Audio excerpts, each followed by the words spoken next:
Consejo de Ministros ha aprobado un nuevo Real Decreto Ley Social que contiene la práctica totalidad de las medidas del escudo social que aprobamos el pasado mes de diciembre. Hablamos de un total de 29 medidas que incluyen la revalorización de las pensiones conforme al IPC de nuestros jubilados y jubiladas, la mejora de las pensiones mínimas, las ayudas a los municipios, a los hogares, a las empresas afectadas por la terrible dana de Valencia, las ayudas al transporte público gratuito o las ayudas a los afectados del volcán de la isla de La Palma. ¿Qué tal? Buenas noches. Será solo cuestión de tiempo. El Gobierno y los independentistas han estado negociando todo el fin de semana y el lunes para pactar un nuevo decreto y resolver el problema. Sánchez ha cedido a Junts para aprobar el decreto de las pensiones y el escudo social y se ha comprometido a permitir tramitar la iniciativa de Puigdemont sobre la cuestión de confianza con otra redacción, a sabiendas de que el presidente no se someterá a ella tras este acuerdo que desbloquea el resto de las negociaciones. El Gobierno, tal y como había anunciado, ha llevado ese nuevo decreto ómnibus al Consejo de Ministros. Eso sí, un decreto menos grueso de 80 medidas se han pasado a 29.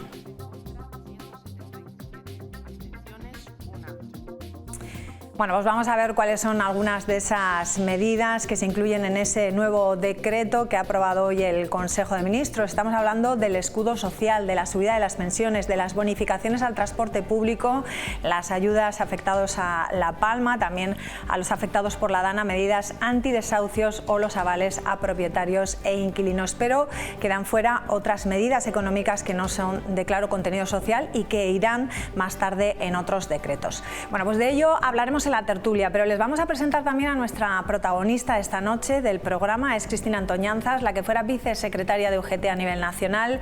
Lidera una candidatura de cara al Congreso de UGT de La Rioja que se celebra este mismo viernes 31 de enero. Compite así con la candidatura que lidera el actual secretario general de UGT, Jesús Izquierdo, que busca la reelección en el cargo. Antoñanzas llega con ganas de hacer las cosas diferentes, busca el diálogo, discutir y negociar, pero no busca la división del sindicato.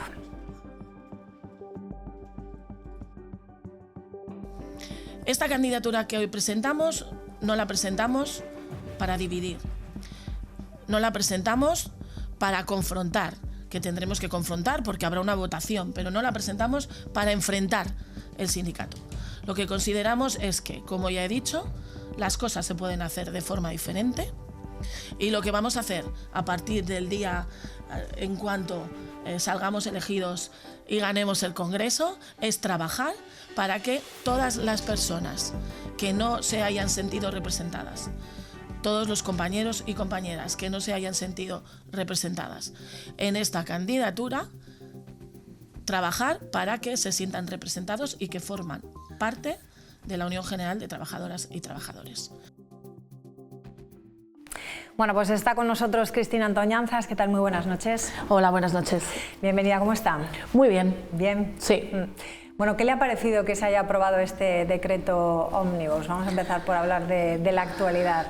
Bueno, pues por supuesto me parece bien que se haya aprobado, pero lo que consideramos y lo que considero es que debería haberse aprobado la semana pasada cuando se votó, ¿no?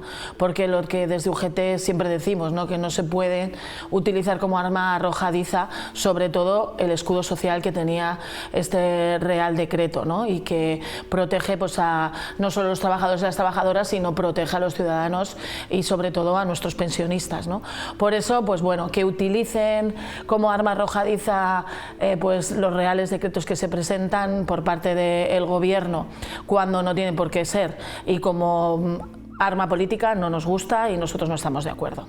Bueno, habían planteado, ¿no?, una manifestación para este domingo, día 2 de febrero, que no sé si seguirá. Bueno, veremos, analizaremos cómo ha sido ahora mismo, hace unas horas, pues entiendo que los dos sindicatos, tanto UGT como Comisiones Obreras, que habíamos presentado, ¿no?, estas concentraciones, manifestaciones el día 2, el domingo 2, pues veremos qué hacemos. Pero insisto, aquí lo que más nos importa es que el gobierno progresista tiene que seguir trabajando, nosotros vamos a estar ahí para seguir dialogando y negociando con ellos, pero sobre todo pues que no pueden ser los ciudadanos, o no podemos ser los ciudadanos y las ciudadanas quienes nos veamos perjudicados, ¿no? Y por eso creo que hay que tener más altura de miras y que hacer política de esa forma creo que no nos llevan a nadie, a ninguno, a buen puerto. Bueno, vamos a lo que nos ocupa. Claro. Se presenta como candidata a liderar UGT aquí en La Rioja. Usted presentaba su candidatura el pasado viernes y ayer era bien clara y lo acabamos de escuchar. Decía usted que viene a cambiar las cosas. ¿Por qué decide presentarse? Bueno, pues una vez yo salí de la Ejecutiva Confederal, un proceso totalmente normal que sucede en nuestro sindicato, pues bueno, estuvimos viendo posibilidades que es yo seguir haciendo, ¿no? Es una de las cuestiones, por supuesto. Yo quería seguir dentro del sindicato porque creo que puedo seguir aportando mi trabajo, mi experiencia, y bueno, pues se celebraba el congreso de mi federación, de la Federación de Industria, Agro y Construcción en Málaga, y desde la Federación Estatal, junto con mis compañeros de la Federación Regional aquí, pues me propusieron que yo encabezara pues esa candidatura a la Secretaría General de UGT de La Rioja. La verdad que tampoco me lo pensé demasiado, hay que decirlo, porque creo que, como dije en la rueda de prensa, creo que el liderazgo se puede ejercer de otra manera. Quien me conoce lo sabe, porque he sido secretaria general aquí ya en La Rioja y he sido vicesecretaria general a nivel estatal, y yo no me gustan los personalismos, sino que me gusta trabajar en equipo. No me gusta el ordeno y mando, sino que me gusta negociar, me gusta dialogar. Eso no quiere decir que no haya que tener contundencia y que haya que decir a todo que sí, por supuesto que no, pero creo que se pueden hacer, como digo, ¿no? Que el sindicalismo se puede hacer de otra manera, y que pues una mujer que hacemos las cosas de otra manera, ni mejor ni peor, pero de otra manera, una mujer relativamente joven, ya no soy tan joven, pero relativamente joven y con experiencia, ¿no? Con mucha experiencia, y que creo que podemos aportar el equipo que estamos conformando, pues juventud, experiencia, y sobre todo para seguir haciendo a la UGT más fuerte, que es lo que queremos, ¿no? Hace una semana, el pasado lunes, estaba aquí Jesús Izquierdo presentando su candidatura. Usted dijo también el viernes que claro, en ese momento, además lo dijo aquí, en principio no hay nadie más que se presente. Dijo que en ese momento él no lo sabía, pero que sí que habló con él cuando iba a hacer la rueda de prensa para presentar la candidatura. ¿Qué es lo que le dijo? Al menos me imagino que sorpresa. Bueno, él me preguntó que por qué me presentaba, lógicamente, ¿no? Además, Chechu y yo hemos tenido y seguimos manteniendo muy buena relación. Esto no va, esto no es nada personal, esto es sindicalismo, es política. Es cualquier afiliado o afiliada de UGT que tenga el 25% de los avales de los compañeros y compañeras que asisten al Congreso, se pueden presentar esa candidatura, ¿no? Y por lo tanto, como digo, pues por parte de mi federación me propusieron y yo le dije, le digo, esto es lo que ha ocurrido, le expliqué qué es lo que había ocurrido y ya está. Y él, pues, por supuesto, lo entendió, porque es algo que no es ni la primera vez que pasa aquí en La Rioja, ni la primera vez que pasa a nivel estatal. De hecho, cuando yo salí elegida vicesecretaria general con Pepe Álvarez, y fuimos a 2 listas, íbamos a 2 listas, y es la democracia. Los compañeros y compañeras que van a asistir al Congreso, los 121 delegados y delegadas, votarán, y quien gane pues será el próximo secretario o secretaria general. Le decía yo con cara de sorpresa, porque usted sabe que no es rival baladí, ¿no? Me imagino que... Sí, claro. Se habrá quedado pensativo, sí. ¿no? Al menos. Bueno, eso es preguntárselo, sí que es verdad, pero que lo digo, yo creo que la conversación que yo tuve, larga conversación, fue muy cordial, entendiendo que, pues, que cualquiera, como digo, afiliado o afiliada puede dar el paso, y en este caso pues el paso lo he dado yo. Bueno, dijo también que no se sentían representados su federación. ¿Cuál cree que ha sido el fallo de la gestión, si es que ha habido fallo? También hay que decir una cosa clara, cuando Chechu se presentó a la Secretaría General hace 3 años y unos meses, fue nuestra federación, somos los dos de la misma federación quien le apoyó y quien le animó a presentarse. Por lo tanto, esto no es algo que venga de hace mucho tiempo, sino que pues, el primer año las cuestiones fueron de forma cordiales y correctas, pero a partir del segundo año de su segundo mandato, pues la federación ha visto varias cuestiones, algunas internas del funcionamiento y trabajo interno del propio sindicato, pero que es algo que no tiene por qué repercutir, no tiene que repercutir ni a los afiliados ni a las afiliadas, ni a los delegados o delegadas, ni siquiera a ninguna de las personas trabajadoras. Y por eso la UGT ha crecido en afiliación, ha crecido en representación, pero nuestras federaciones, así nos hemos dotado, son muy autónomas, y son muy autónomas sobre todo cuando hablamos de los trabajadores y trabajadoras de sus sectores. Y por parte de mi federación pues han considerado que ha habido algunas injerencias por parte del secretario general y sobre todo falta de coordinación y de pues hablar con la federación y tratar con la federación ciertos temas que afectan directamente a trabajadores y trabajadoras de nuestros sectores, y que pues el secretario general ha tomado ciertas decisiones que la federación no ha estado de acuerdo, ¿no? Y eso ha sido en los últimos años. ¿Cuáles serían sus prioridades entonces si usted el viernes sale elegida? Pues si hablamos del ámbito interno, sobre todo, tener en cuenta una cosa muy clara. Como decían, nuestros estatutos son muy claros y qué tenemos que hacer cada organismo en el sindicato lo tenemos muy claro y hemos votado por ello. Por lo tanto, es total autonomía de las federaciones, de las 3 federaciones, por supuesto, total transparencia en lo que ocurre en el sindicato y sobre todo en el ámbito económico del sindicato, y total coordinación y diálogo. Coordinación, porque entendemos que en el diálogo social con el Gobierno de La Rioja, por supuesto, tiene que estar la unión regional, pero cuando se aborden temas concretos que pueden afectar sanidad, educación, industria, movilidad, pues tendrá que también estar la federación que le corresponda, porque son ellos quienes controlan los temas a la perfección, ¿no? Y que saben qué está pasando en todos los sectores.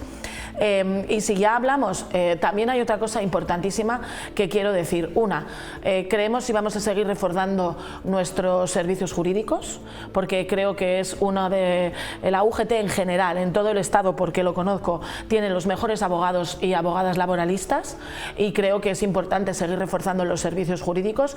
Y una cosa que sí es en el debe, que podemos decir que al menos, y yo que soy de Calahorra lo puedo decir claramente, de esta unión regional, y son las comarcas. La Rioja es más que Logroño. Logroño es la capital y su área metropolitana, y por supuesto se concentran las grandes empresas y muy grandes empresas, pero tanto Rioja Baja como Rioja Alta el sindicato tiene que estar más presente, y es una de las cuestiones que queremos reforzar. Queremos reforzar a la UGT en Rioja Baja y a la UGT en Rioja Alta, y eso es muy importante porque en ambas comarcas tenemos industrias potentes y sectores muy potentes, y además, por ejemplo, sectores muy potentes de nuestra propia federación, ¿no? Como puede ser todo el sector vinícola y todo el sector de conservas. Y también importantísimo para mí son los jóvenes. Nuestra asociación RUGE está en gestora en estos momentos, también por discusiones y problemas que hubo, y creo que hay que reforzar a los jóvenes, porque los jóvenes no son el futuro, sino que los jóvenes son el presente. Tenemos más de 1.100 jóvenes menores de 35 años afiliados a nuestro sindicato, y hay que darles voz, hay que darles participación y hay que darles autonomía para que ellos se sientan representados en UGT. Y como no puede ser de otra forma, a las mujeres. Para mí, el 45% de las afiliadas de UGT La Rioja somos mujeres. Formamos parte de las listas, estamos en los órganos de dirección, porque además hay que reconocer que nuestro sindicato fue el primero de Europa que puso las cuotas obligatorias para que pudiéramos estar, pero además de estar, tenemos que estar donde se toman las decisiones, ¿no? Hay una compañera mía, Laura de Madrid, que siempre decía: tenemos que dejar de estar en las esquinas para estar en el centro. en el centro es donde se toman las decisiones, y eso es una de las cuestiones que yo, por supuesto, voy a impulsar, que las mujeres se sientan todavía aún más representadas, porque sé que se sienten representadas y así se demuestra que somos las que estamos creciendo en afiliación, que somos cada vez más delegadas, que estamos muy equiparadas a nuestra tasa de ocupación en el mercado laboral, un punto menos. Por lo tanto, creo que la UGT tiene que contar con las mujeres y seremos un sindicato mucho más fuerte si las mujeres estamos de una vez por todas en las tomas de decisiones, que ya estamos, pero queremos seguir estando y estar más presentes. Ahora que habla del mercado laboral, ¿qué le han parecido esos datos relevantes, ¿no? Bajando de esa tasa del desempleo del 11%? Son datos muy buenos. Y es verdad que los datos de la EPA que hemos conocido esta mañana son buenos, pero cuando empiezas a analizar un poco más los datos hay dos cosas que nos preocupan, y una afecta mayoritariamente a las mujeres, que es la parcialidad. El 75% de los contratos a tiempo parcial los ocupamos nosotras, y no porque queramos, sino porque no nos dan la oportunidad de tener un contrato a jornada completa. Pongo un ejemplo de un sector, pero puedo poner muchos. El sector de comercio o de almacenes, de grandes almacenes, grandes superficies. ¿Quién tiene un contrato de 40 horas? Muy poco, y que es un sector muy feminizado. Por lo tanto, tenemos que ver que ese empleo que se está formando, que es muy importante, por supuesto, pero ver la calidad del empleo. También son datos muy buenos la temporalidad, que también la vamos bajando, por eso la reforma laboral fue importantísima y fundamental. Y a nosotros nos preocupa sobre todo esa parcialidad, ¿no?, de los contratos, pero aún así son datos muy buenos. La Rioja son datos también muy buenos, pero dos cuestiones. Una importante, políticas activas de empleo. Es algo que está transferido totalmente a la comunidad autónoma, y por lo tanto al Gobierno de La Rioja hay que ver qué colectivos están teniendo más dificultades para entrar al mercado laboral.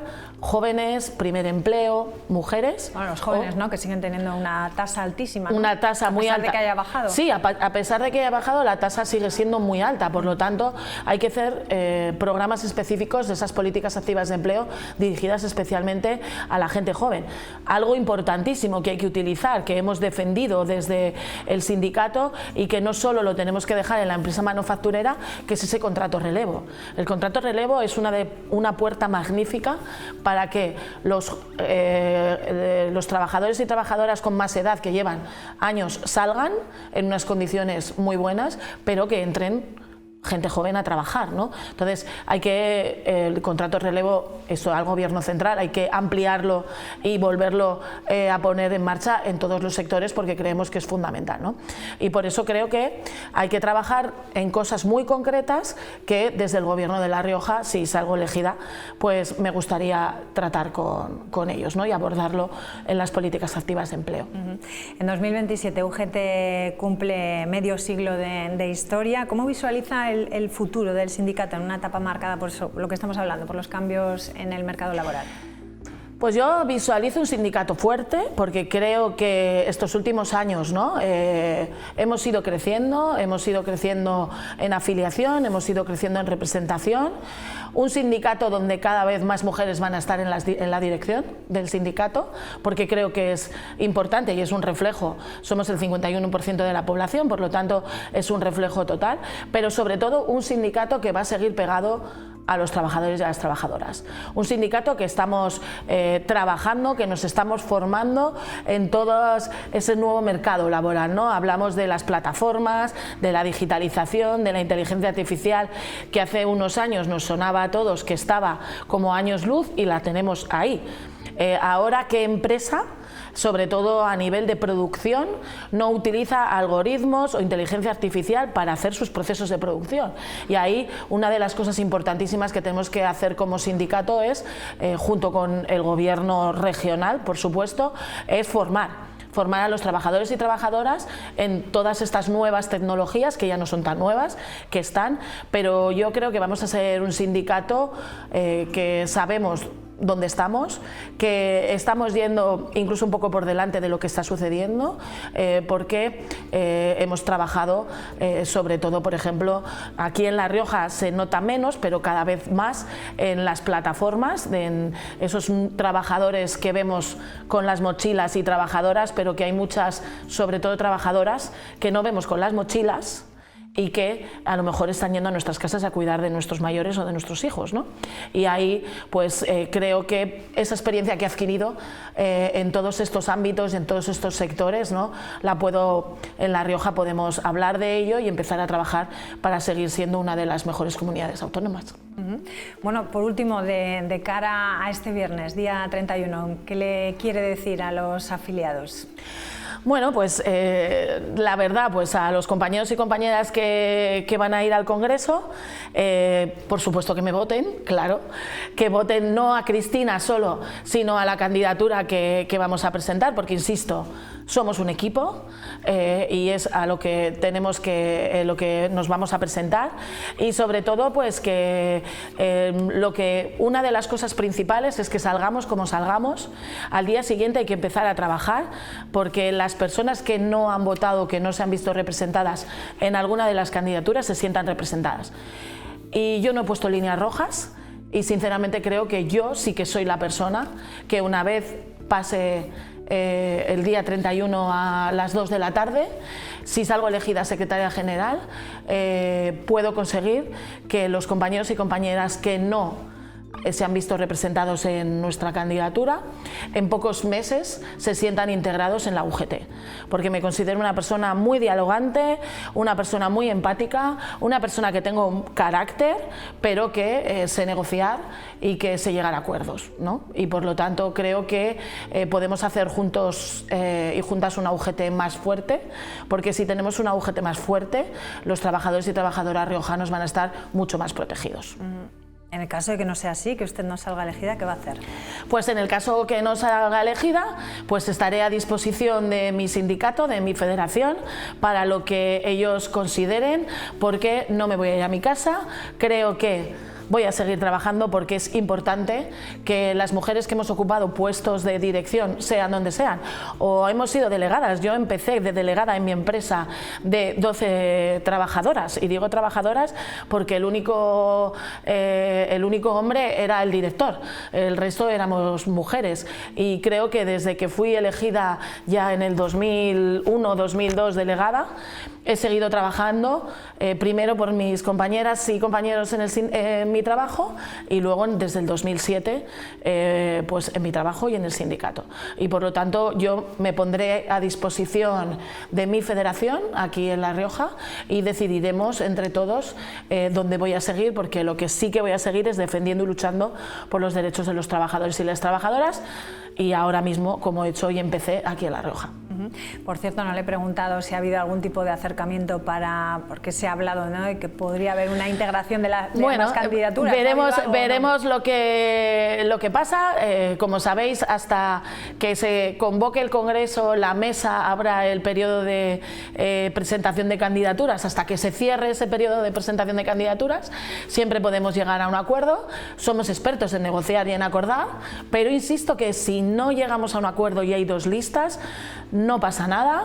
Esto es la democracia, esto es bueno para el sindicato también, porque se pueden ver distintas realidades, y que los compañeros y compañeras que vayan al Congreso voten. Y para terminar, sobre todo, a partir del día 2, si tenemos que estar, ahí estaremos todos en la concentración, si se mantiene, para defender los derechos de los ciudadanos y ciudadanas. Pero por ahora no ha habido ningún acercamiento. De momento no ha habido, de momento no ha habido, desde la conversación que mantuvimos la semana pasada, no ha habido más acercamientos, pero ahí seguiremos trabajando para, si es posible, pero si no, pues pelearemos voto a voto como tenemos que hacer, y que los delegados y delegadas pues voten. Pues Cristina Antoñanzas, muchísimas gracias, mucha suerte, y la veo usted con muchas ganas. Gracias. Gracias, buenas noches. Buenas noches. Nos enteraremos el viernes de lo que pasa. El viernes veremos. Bueno, ay, nada, perdona. Nos quedamos, hacemos una pequeña pausa. Sí, la voy a despedir como se merece. Gracias por estar con nosotros. Buenas noches. Nos vamos un momentito a publicidad y enseguida regresamos con la tertulia. Hasta ahora. micrófono ahí.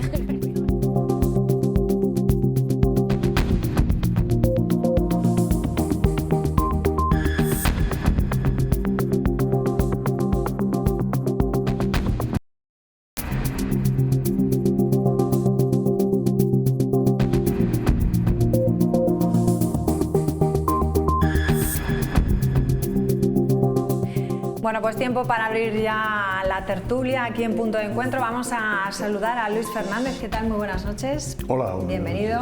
Muchas gracias. Ángel Hacía Iñiguez. tiempo. Hacía tiempo que no estaba en la televisión. Es verdad. Encantado de tenerle. Muchos años. Gracias por venir. Ángel Iñiguez, ¿qué tal? Buenas noches. Buenas noches, María, ¿qué tal? Y Esteban Martínez, ¿qué tal? Muy buenas noches. Buenas noches.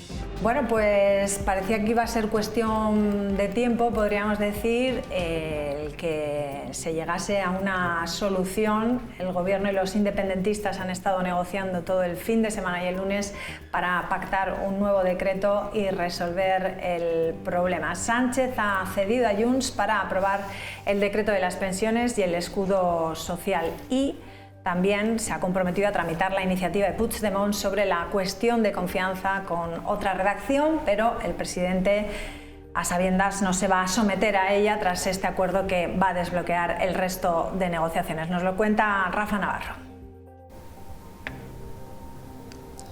Muy buenas noches, María. Mañana de sobresaltos en Moncloa. Estaba previsto que el Consejo de Ministros comenzara a las 9:30, pero se retrasó a mediodía por las negociaciones con Junts sobre el decreto Ómnibus. Finalmente, fumata blanca, acuerdo con el partido de Puigdemont para aprobar parte de esas medidas sociales como ayudas al transporte, ayudas a los afectados por la Dana y subida de las pensiones, entre otras medidas sociales. Un total de 29. El Gobierno cede en trocear ese decreto y en dar luz verde en la mesa del Congreso a la proposición no de ley sobre la moción de confianza que exigió Junts. Ha dejado claro el presidente que aunque se debata en el Congreso es una prerrogativa constitucional que corresponde a la presidencia del Gobierno y no ve la necesidad de someterse a esa cuestión de confianza. Sánchez habló de que sus gobiernos son gobiernos de acuerdo y que cualquier gobierno puede perder una votación parlamentaria. El Consejo de Ministros ha aprobado un nuevo Real Decreto Ley Social que contiene la práctica totalidad de las medidas del escudo social que aprobamos el pasado mes de diciembre. Hablamos de un total de 29 medidas que incluyen la revalorización de las pensiones conforme al IPC de nuestros jubilados y jubiladas, la mejora de las pensiones mínimas, las ayudas a los municipios, a los hogares, a las empresas afectadas por la terrible Dana de Valencia, las ayudas al transporte público gratuito o las ayudas a los afectados del volcán de la isla de La Palma. Bueno, pues no sé si en esta mesa se esperaba o no se esperaba ese acuerdo con Junts. Luis, ¿qué te parece? Sí, ¿crees que sí? Que no iba a ceder a las presiones del PP. Bueno, si me permitís, ha habido un acontecimiento esta semana, que la muerte de Jaime García Calzada, que es el presidente de la Federación de Empresarios, un hombre y de la Cámara de Comercio, un hombre, los propios sindicatos, tanto UGT como todos, han coincidido en decir que era un hombre con el que se podía hablar, se podía dialogar, era un hombre que nos ha dado pena a todos, evidentemente. A mí me gustaría trasladar nuestro pésame a la familia, a Paz, su mujer, a la Federación de Empresarios, autónomos, que también los incluyó, y a toda esta gente. Y después, una vez hecho eso, pues sí que me gustaría decir que yo era consciente de que ellos no iba a dejar escapar esta oportunidad, como no las ha dejado escapar en épocas anteriores. Acuérdate de la amnistía,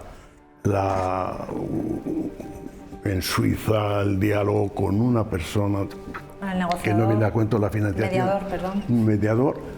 Y ya solo me faltaba ver que una persona que apoya a su gobierno le someta a una moción de confianza.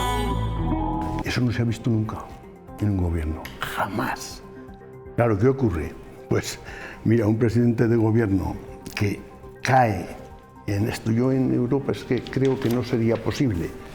Es humillante para él y es humillante para todos los españoles, porque estás viendo que una persona que tiene 7 votos, muy bien, me parece muy bien, que es un fugado de la justicia, nos está condicionando la vida a todos los españoles. Y es algo que yo creo que no se dan cuenta los grandes partidos, tanto el Partido Popular como el Partido Socialista, no se dan cuenta que con esta actitud están forzando a que la gente se haga o no vote a estos partidos y vaya votando a personas que sean de centro y sobre todo regionalistas, porque son los que están llevándose el mogollón en este país. Y entonces son la llave, ¿no? La llave en todos los sitios. Y más ahora cuando se dice, según las encuestas, se prevé que no va a haber una mayoría absoluta nunca. Por tanto, ¿quiénes van a mandar? Los partidos. Y antes lo comentaba yo con Ángel, que si tuvimos en su día las personas de centro, y esto siempre en el centro, tuvimos algo que no hicimos bien, fue cuando teníamos la posibilidad no entrar a gobernar. El no entrar a gobernar hace que la gente te diga, hombre, este es un vago, y a la siguiente no te vote. Entonces, ¿qué hay que hacer? Formalizar claramente ese espacio que han dejado el PP yéndose hacia la derecha, el PSOE yéndose muy a la izquierda, y han dejado un espacio de centro vacío. Ese espacio es el que hay que ocupar en las próximas elecciones. Esa es mi idea, pero nos lo están poniendo, digamos, como a Felipe II. Ángel o Esteban, ¿quién quiere? Pues yo coincido en que no me sorprende que hayan alcanzado un acuerdo, porque la verdad que últimamente ya nos tienen acostumbrados a estos giros de guión, pero que no son nada sorprendentes. O sea, parece como si fueran series de Netflix hechas todas con IA, porque recurrentemente agotan hasta el último segundo de la posesión y en ese momento de pronto marcan el gol. Ya realmente ese truco no resulta desconcertante. Y también me sorprende, por otro lado, que si entramos en el fondo de la cuestión, la unanimidad que concita el hecho de que era necesario que este decreto saliese adelante. Lo hemos comentado antes con Esteban, creo que por ahí vamos a debatir, porque yo en buena medida creo o disiento de alguna de las medidas que se han aprobado dentro del nuevo Real Decreto. Pero lo cierto que al final el PSOE parece que tenía capacidad de fragmentar, ¿no?, qué asuntos se votaban, y esto era una cuestión que también le demandaba el principal partido de la oposición. Yo desearía que el principal partido de la oposición, el PP y el PSOE, tuvieran capacidad de acordar cosas en las que parece que están de acuerdo, o así lo manifiestan al menos públicamente. Y luego, segundo, parece que la única exigencia que tenía Junts era una de puramente carácter simbólico, que era el tema este de una proposición no de ley para que se vote, para solicitarle a Sánchez, sin carácter vinculante, a que se presente una moción a una cuestión de confianza que no deja de ser una competencia que, como bien ha resaltado, le corresponde a él. Esto efectivamente no tiene más que un carácter puramente simbólico, pero no olvidemos que, claro, precisamente los símbolos a nivel institucional también son importantes, y precisamente en lo que ha cedido él es en una de las pocas prerrogativas exclusivas que tiene un presidente del gobierno de España dentro de la Constitución. Con lo cual, bueno, pues va perdiendo progresivamente autoridad y dando la sensación de que quien gobierna realmente es Puigdemont desde Bruselas. Esteban, no estás de acuerdo, imagino. Bueno, si el guión dice que no esté de acuerdo, yo no estoy de acuerdo. No, bueno, ya hay cosas en las que puedo estar de acuerdo y cosas en las que no. Bueno, yo creo que igual el inicio del relato, ¿no?, que se está haciendo, que es Sánchez ha cedido. Bueno, también hay que ver que probablemente Junts per Catalunya también ha cedido, ¿no? Junts per Catalunya no estaba dispuesto la semana pasada a votar las medidas del decreto que hoy, próximamente va a votar a favor, y tampoco estaba dispuesta la semana pasada a reformular la PNL, su proposición no de ley sobre la cuestión de confianza, que ahora sí la va a reformular, precisamente poniendo en valor que la prerrogativa la tiene la cuestión de confianza el presidente del gobierno. Es decir, eso es importante en alguna medida y tiene un carácter simbólico, como bien decía Ángel, porque al final estamos hablando de que Junts per Catalunya en el año 2017 se quería saltar el Estatuto de Autonomía y la Constitución, y a día de hoy estamos entrando en un acuerdo sobre una proposición no de ley que pone en valor precisamente que el presidente del gobierno es el que tiene la prerrogativa constitucional de someterse a una cuestión de confianza. Es decir, estamos hablando de acuerdos dentro de la Constitución y eso es algo que no sucedía hace 7 años y hoy sí sucede y por tanto eso creo que es importante ponerlo en valor, porque cuando hablamos siempre con lenguaje grueso, cuando hablamos de humillación, cuando se ha hablado mucho en España sobre golpes de Estado, de verdad, que son cosas que son lenguajes que yo creo que deberíamos ir apartando del análisis, porque creo que es importante no hacer esos lenguajes tan grandilocuentes, tan exagerados, pues hay que pensar siempre que lo que se está acordando es dentro de la Constitución. Y en Europa hay una tradición muy fuerte que en España no hemos tenido desde el Pacto Constitucional, que son los gobiernos de coalición. Este es el primer gobierno de coalición que tiene España desde el año 78, desde la recuperación de la democracia, es el primero y creo que su desempeño no está siendo malo. El crecimiento económico es bueno, la tasa de desempleo es la menor en 16 años, el dinamismo de la economía y de los sectores económicos es importante, las exportaciones son mejores que nunca, la diversificación de la economía mejor que nunca, el turismo está muy bien. Quiero decir que es un país que avanza, un país que prospera. Y lo que está haciendo el gobierno con este decreto es hacer cohesión social. Una de las cosas que decía Ángel ahora es la unanimidad, por ejemplo, sobre el tema de las pensiones.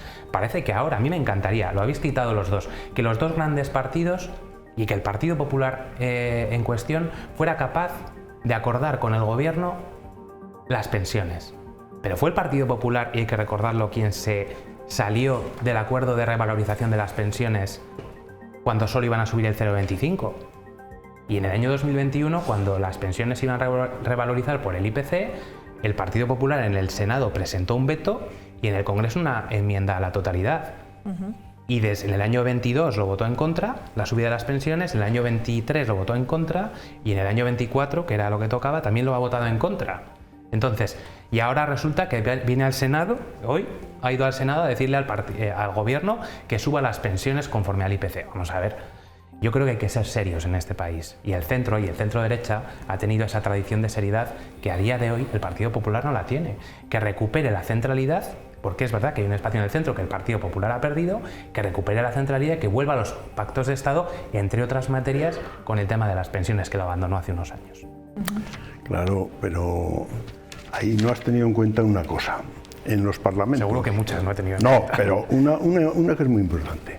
En los parlamentos, cuando no se tiene mayoría o prevés que no la vas a tener, hay que pactar. Claro. El pacto es importante. Y eso es lo que se está haciendo. Pero te están diciendo que, por ejemplo, con el Partido Popular ni se ha hablado.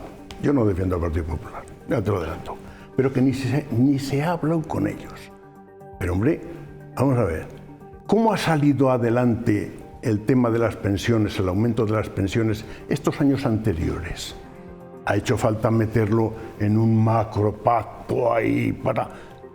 Es que da la sensación de que se ha metido poco más o menos que para denigrar al contrario, para No, si el contrario ya se ha denigrado con las pensiones en 3 años anteriores. No, si da igual que escucha, vaya junto que separado. ¿Sí? Cuando iba separado lo ha votado en contra y cuando ha ido junto también. Entonces, ¿de qué hablamos? De las pensiones. ¿De qué se habla? Que lo apoyen de verdad. Estos años atrás... Que lo apoyen de verdad, que sean serios. Pero si se apoya, yo creo que lo han apoyado. No, pero vamos a ver una cosa. Los datos están ahí, las votaciones del Congreso están ahí. Si no lo han apoyado es porque no era necesario. El Gobierno tiene la facultad de sacar adelante todos estos temas tranquilamente, sin disponer absolutamente nada más. Decreto, fuera.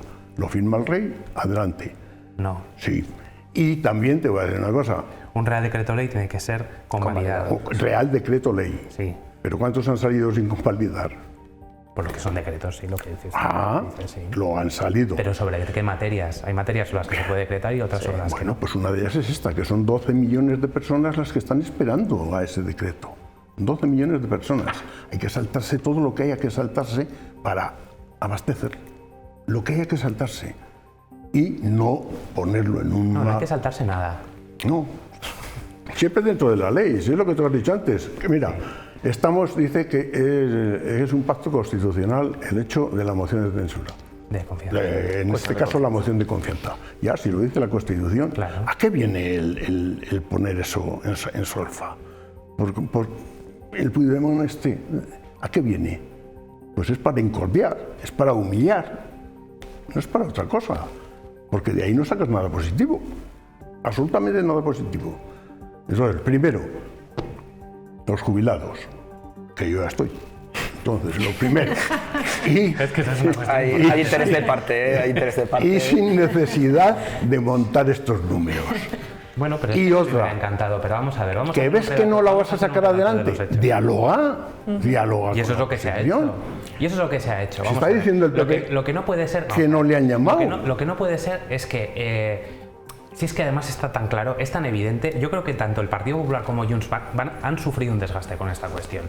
Lo que tú no puedes, por ejemplo, es decir, no, es que yo no te lo voy a votar a favor, pero inmediatamente te voy a pedir un decreto para que subas las pensiones. Y no te lo voy a votar a favor por la historieta esta del palacete del PNV. Ah, sí. Que vamos a ver, ¿cuánta parte del patrimonio que durante la dictadura se incautó a sindicatos de clase o no de clase se devolvió en su momento, o a otros partidos, o a otras instituciones? ¿Cuánta? Muchísima, toda prácticamente. Faltaba esto, que el Partido Popular ya lo prometió cuando Rajoy era presidente del gobierno, y ahora resulta que esto es, vamos, que se rompe España. Pues no, hay que ser serios una vez más. Y contar la verdad. Esto venía de la Gestapo, que se lo incautó a unos militantes del PNV que lo habían comprado para que fuera en el exilio y tal, y se lo incautaron. Los nazis, y ya está. Y luego, espera, termino. Sí, de verdad que me callo un rato. No. Perdón. No, vale. Y luego, decir Vale. el tema, y luego nos inventamos que va a subir el IVA de los alimentos y de no sé cuántos, cuando no es verdad que va eso en el decreto, cuando son meros bulos. Es decir, miento para autojustificarme. Y al final, lo que sucede es que, joder, las mentiras tienen las patas muy cortas, te lo sacan y al final quedas fatal. Chico, pues si querías aprobar las pensiones, haberlo hecho desde el primer día, que lo tenías ahí, y no te inventes mentiras ni bulos para autojustificarte. Sí, pero no el bloque completo. A ver. Bueno, pero que es que... ¿Entiendes? Bueno, yo ahora estoy esperando a ver qué dice el Partido Popular, qué dice el Partido Popular para negarse a votar el Bueno, decreto. yo, Quiero verlo. Esteban, todos los años, cuando se presentan los presupuestos, se presenta una ley de acompañamiento, que es eso, un montón de cosas. Pero claro, esa ley va pactada. Esa ley sabes que la vas a sacar. No la sacas sin pactar con la oposición, que habrá algunas cosas que quieran quitar o incluir. Claro. Siempre se ha hecho así. Sí. Y a mí me ha tocado, o sea que... Cuando el gobierno está en minoría no te queda otra. Tú tienes que alcanzar un número de votos. No hay más narices. Pero incluso estando en mayoría. Venga, Ángel. También. Ojalá. De todas maneras, estando de acuerdo contigo, Esteban, que, en fin, la inconsistencia de la política económica del PP pues es palmaria. También es cierto que la inconsistencia por parte del PSOE ha sido igualmente de patente cuando ha rechazado, no me refiero, en el hecho concreto de la cuestión de confianza. Tú rechazas en la mesa del Congreso que se tramite. Bueno, que eso no es política económica, eso es lo que... No, por eso yo de repente pensando en datos del PIB y estas cosas. En una cuestión de confianza, que tú rechazas que esa PNL se vaya a tramitar en el Congreso, yo creo que con fundamento jurídico, porque el orden constitucional impide que esa propuesta surja de un grupo parlamentario, tiene que surgir de la iniciativa del presidente del Gobierno, y luego haces una componenda con la cual ya vas a transicionar, y esto implicará que en el futuro esta estrategia pueda ser utilizada por otros partidos para chantajear a las instituciones del Estado. Eso es lo malo. El decreto ómnibus, por ejemplo, que es algo que han utilizado sistemáticamente todos los gobiernos del PSOE y del PP, es una técnica legislativa, en fin, deleznable, pero, en fin, empezó surgiendo por este tipo de iniciativas y al final el Tribunal Constitucional lo avaló y yo creo que hizo un flaco favor a cómo funcionan las instituciones parlamentarias. Pero yendo al fondo del asunto, yo, por ejemplo, discrepo que la revalorización de las pensiones conforme al IPC sea una buena noticia.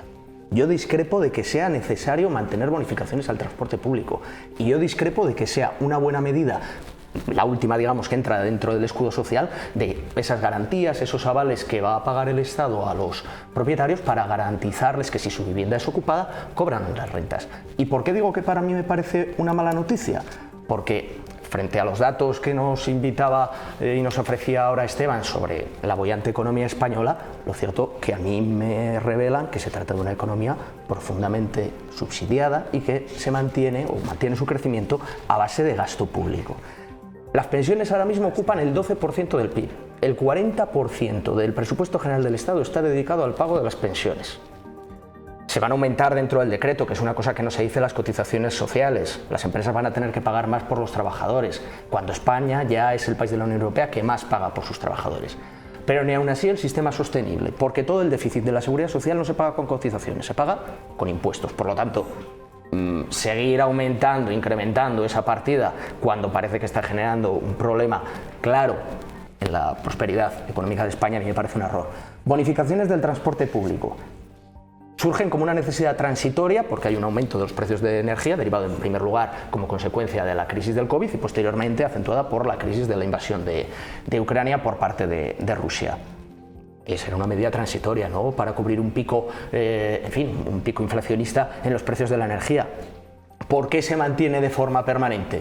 Porque interesa que la economía esté subsidiada, porque eso, dentro de un cálculo macroeconómico, entra dentro de los términos cuantitativos de gasto público y así parece que la economía española está creciendo a un ritmo, frenético.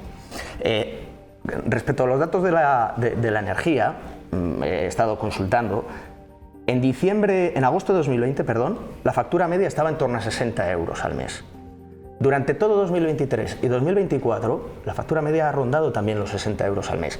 El pico fue precisamente por la crisis de Ucrania, que se duplicó, llegó a 120 euros al mes. Quiero decir con esto, no parece que sea necesario mantener esas bonificaciones al transporte público. Y luego ya por último, en cuanto a las garantías que se ofrecen a los propietarios por la ocupación. Es que la única garantía que debería ofrecer la Administración, el Estado, a los propietarios es que no se va a ocupar sus casas.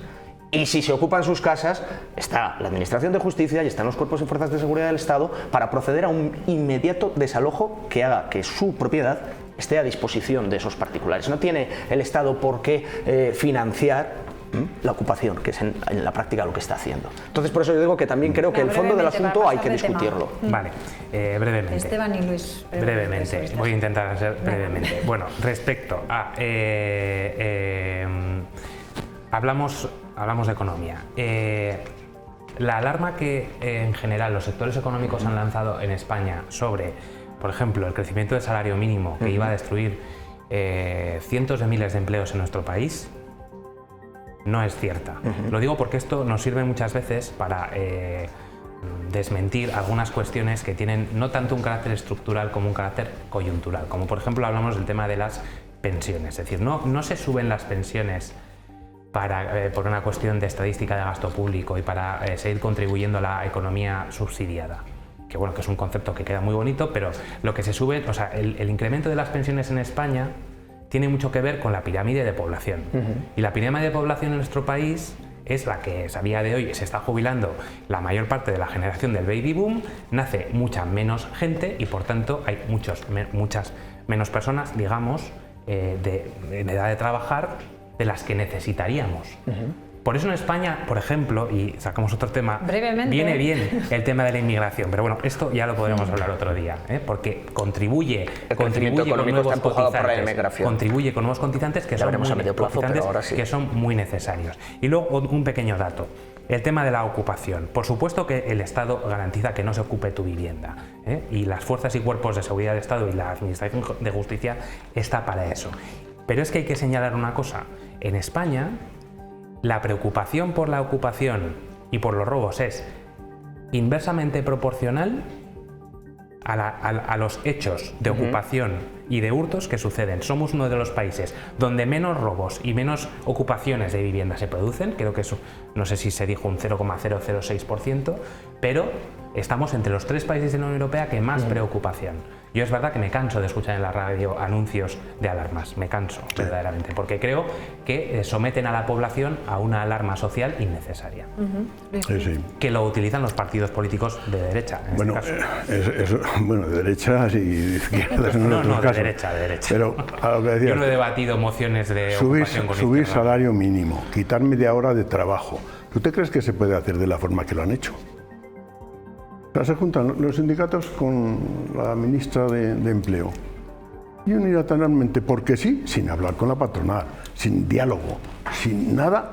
Oye, tira para adelante con esto.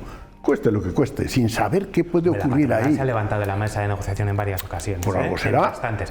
Hombre, por algo será. Por algo será. Pero es que aunque se levante el diálogo... Eso también puede ser un chantaje, ¿eh? Cuando te levantas de una mesa de negociación... El diálogo no hay que perderlo, aunque sea a las 5 de la mañana. Pero cuando se quiere sacar una cosa adelante hay que dialogar. Y sobre todo a nivel político. Entonces no se puede consentir que hayan sacado estas medidas a este nivel. El empleo, claro que va subiendo, pero ten en cuenta que bajamos más que nadie. Ahora tenemos que subir por encima de los demás. Y luego con la modificación esta que nos hicieron, que hay en estos momentos 825.000, esos del... Eso no es verdad. La modificación de los fijos discontinuos es la misma de los años 80. Que me parece es que estamos... Sí, polémicos. Es que estamos en estos momentos es cuando se desarrolló, es cuando nos está afectando, cuando lo vemos de verdad. Y luego estamos hablando de macroeconomía, pero la microeconomía tú sales a la calle y no le digas ni les hables del IVA ni les hables de nada. Te dicen, oiga usted, que yo antes con 1.000 pesetas me cago en la leche y llevaba la cesta a casa. Y ahora 1.000 pesetas son 6 euros. Con 6 euros no tengo ni para el autobús. Te dicen, eso es lo primero que te dicen. Entonces, es que somos nosotros mismos los políticos los que llevamos a engaño a todo esto. Nos llevamos. Debemos... Lo que has dicho antes tú y Ángel me parece muy bien. Es decir, tenemos que primero calcular el lenguaje, después aumentar el diálogo, aumentar la conversación, aunque era a las 5 de la mañana, seguir hablando. Y de ahí surgen los resultados. Y de ahí surge el resultado del voto a favor del decreto. Bueno, vamos a cambiar de tema. ¿Qué va a pasar, Ángel, con Muface? Hablábamos también en esta mesa, lo hacíamos también contigo y parece que no hay... Bueno, hay otra prórroga, ¿no? Una tercera, buscando ese diálogo que dice ahí Luis. Son 300 millones. Y sin embargo, CESIF ya ha anunciado también movilizaciones. Bueno, lo cierto que el Gobierno ya ha ofrecido una prima, una subida de prima que es prácticamente idéntica, porque me parece que las aseguradoras pedían en torno a un 42% y el Gobierno ha ofrecido una subida de prima del 41,7%, o sea, idéntica en todos los términos. Parece que ahora el punto de discrepancia es la duración, ¿no?, de ese contrato, de esa licitación, que las aseguradoras, las compañías aseguradoras insisten en que no prevalezca más allá de 2 años y el Gobierno está ofreciendo 3, pero yo creo que va a terminar sucediendo el acuerdo. Lo que es desde luego muy criticable, y creo que la primera responsabilidad en este sentido es del Gobierno, que estas negociaciones se estén produciendo cuando ya ha expirado el modelo. Tenía que haber sucedido antes y además en privado, porque esto de poner en público, no, es que las aseguradoras ofrecen tanto, el Gobierno está ofreciendo no sé cuánto. Total, al que va al médico y no le atiende, porque está cubierto por Muface y ahora los médicos no están atendiendo a quienes estaban cubiertos por estas aseguradoras, esto le da exactamente igual. Era una cuestión de gestión que se tenía que haber resuelto previamente, porque se sabía cuándo terminaba la licitación, cuándo había que anunciar una nueva concesión y cuándo había que aprobarla. Entonces, yo estoy convencido de que van a llegar alcanzando un acuerdo que probablemente termine siendo exactamente lo que pedían las aseguradoras, porque ahora mismo... Recorrer todo este camino para llegar a lo que pedían... Claro, no, pero sobre todo porque es que ahora las aseguradoras realmente tienen una posición de fuerza brutal. Porque saben que la tensión que puede introducirse en el sistema, si finalmente no se aprueba esa licitación o si ellas no acuden a la licitación, en el sistema de sanidad público me refiero, es brutal. Entonces, ahora mismo tienen un poder de negociación enorme. Yo creo que el Gobierno no ha sabido medir su capacidad de negociación y desde luego debería haberlo hecho mucho antes y en conversaciones en privado, que normalmente el pacto, si es en privado, ayuda más que cuando ya se convierte todo en escarnio mediático. Por supuesto, estoy totalmente de acuerdo. Y que está perjudicando, ¿no?, toda esta situación a esos pacientes, ¿no? Claro, y luego que es una cosa que la sanidad pública, en estos momentos de la noche a la mañana, que ingresen 1.500.000 personas de repente, esto no hay quien lo aguante. No, hombre. Es imposible aguantarlo. Pero es probable que cuando dices es verdad que el Gobierno, bueno, que podía haberlo hecho mejor, lo que quieras, pero es verdad que precisamente yo creo que a quien le interesaba esa publicidad era precisamente a las aseguradoras. Bueno, ahora están apretando. Yo creo que al Gobierno no le interesaba esa ahora están publicidad. Apretando, está claro. Y luego licitar significa ir al mercado, ¿no? Las aseguradoras son el mercado, ¿no? Y entonces si al final te queda una licitación desierta y entonces no llegas a tiempo y entonces tienes que sacar una segunda que tampoco se te da una tercera y ahora una tercera, pues al final lo que estás haciendo con las licitaciones es adaptarte al mercado. No es ni la primera ni la segunda administración a la que se le quedan las licitaciones. Pero tú sabes, Esteban, además dentro de la administración que podían haber hablado. Es que son 3 aseguradoras, que es que hay un régimen prácticamente de monopolio. Pero también me consta que se han hecho consultas públicas, pero claro, al final es un contrato público. Tú tampoco puedes hablar en privado todo lo que quieres. No puedes acordar. El problema es que tenemos un régimen de monopolio. Ojalá hubiera más aseguradores. Pero tú no puedes hablar según qué cosas, porque hombre, está claro. Puedes llegar a incumplir la ley, y eso también hay que tener cuidado. Y sí que quiero, es verdad, efectivamente, el daño que pueden hacer, si de repente 1,5 millones de personas pasan a la sanidad pública.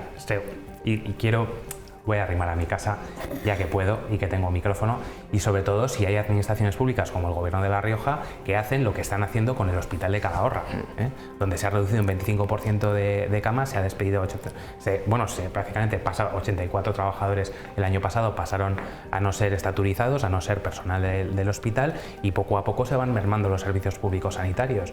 Evidentemente, con esas condiciones, peor todavía para asumir por ejemplo, en La Rioja creo que son 10.000, ¿no? Más o menos los usuarios de Muface que pasarían. Mañana vamos a hablar con los portavoces del Hospital de Calahorra aquí en esta mesa. Con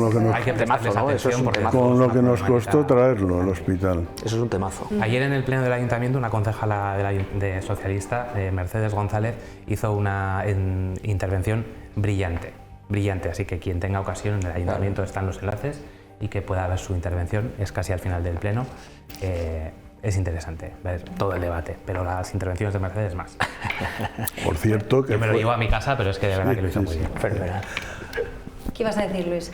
Que nos ayudó a traerlo precisamente líder del PP ahora. O sea, era entonces secretario general de Sanidad.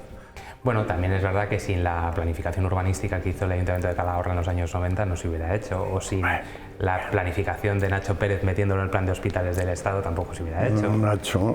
Bien, vamos a dejarlo ahí. Proyectos que fueron buenos para La Rioja, muy bueno, que tienen que seguir. Hombre, no os lo dejéis escapar, por favor. Es muy relevante, asistencialmente. No os lo dejéis escapar. Vamos a dar la batalla, todo lo del mundo. Pues fue Núñez Feijóo, sí, el que... Pues lo vamos a dejar ya aquí, porque no nos va a dar tiempo para más. Me hubiese gustado hablar de ese centenario de la denominación de origen Rioja, pero os invito a venir otro día, porque si es el centenario habrá muchos días. Además es interesante hablar de la deriva. Sí, para ver cómo está, ¿no? Ha habido un pequeño incremento de ventas, ¿no? He oído... tenemos he visto que es el mismo, lo más importante, venden los mismos litros que en 2003. Sí. Quiero decir, han aumentado el valor, el precio del litro. Los gustos de la gente han cambiado. Ha cambiado, entonces, el mercado ha cambiado, ha afectado mucho, hay que hacer mucho. Ellos siguen con las mismas normas de hace muchos años. Correcto. Entonces, ahora eso hay que reformarlo. Ten en cuenta que tenemos aquí en La Rioja, tenemos 600 bodegas pequeñas, que es una forma de mantener los pueblos. Y no se dan cuenta. Es una forma de mantener los pueblos. Sí. Nos ha quedado hacer el análisis hay que hacer un análisis más profundo de todo eso. Pero lo tenemos que hacer con un vino, ¿eh? Está bien, sí. Oye, nunca viene mal, ¿eh? Nunca viene mal. Un Rioja, claro que sí. Bueno, muchísimas gracias a los tres. Como siempre, un placer escucharos a ti, los tres. Que nos has aguantado. Gracias. Bueno, pues a todos ustedes, nada, que descansen y les dejamos ya con nuestras empresas de aquí, de La Rioja, con sello riojano y con Montse Catalán. Adiós, buenas noches.